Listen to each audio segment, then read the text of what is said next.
The Academic Search Complete Library database is a good place to start for most research projects.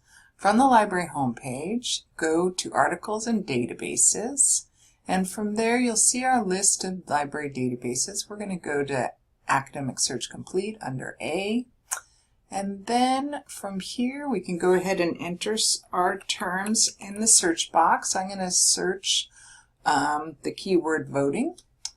And I get about 28,000 results, so I'm going to narrow it down a little bit by applying some filters over here on the left side. I'm going to narrow it down by publication date, saying I only want articles from the last 5 years. Maybe I'll narrow it by source type, just academic journals and newspapers. And then if you'd like, you can also narrow by subject, focusing on specific aspects of voting rights. So I'm going, or voting, so I'm going to click voting, political participation. Let's see what else is in there.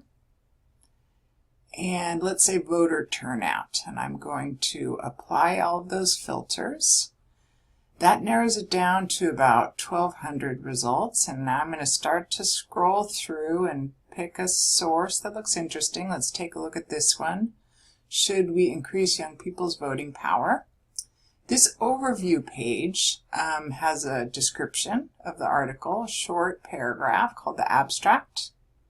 If I want to access it, I can look here under access options. I can access the PDF or the online full text. And once I'm in the online, I can go ahead and read it. Our databases also have all these tools up at the top to cite and to send it to yourself, to download it.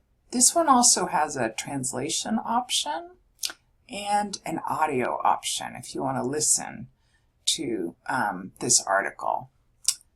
Under citation, just a reminder to pick the citation style you need to use for your class. So this is on MLA, but I could also switch it to APA and copy that draft citation.